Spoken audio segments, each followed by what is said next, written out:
Светската здравствена организација вели дека рак на дојка е вториот најчест вид на рак кај жените. Кога е во напредна фаза, тешко се лекува. Кога е во ремисија, често повторно се појавува години подоцна.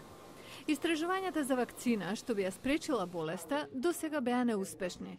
Но неодамна научниците од клиника во Кливленд соопштија дека запрела развој на постоечки канцерогени тумори кај специјална група глувци одгледани специјално за развој на болеста.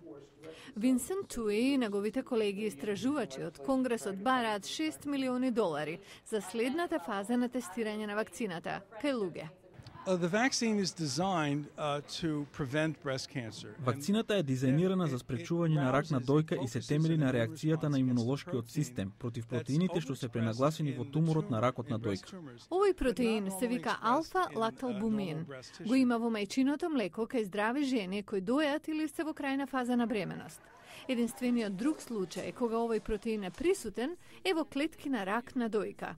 Клинички тестови би биле всушност вакцинирање на жени над 40 годишна возраст, кои се во поголем ризик од рак на дојка и помали шанси за бременост.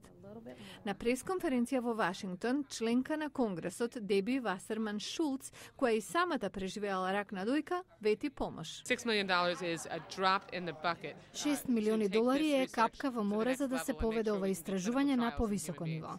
Ако овие клинички тестови се успешни, според доктор Туи, вакцината може да биде достапна за околу 10 години.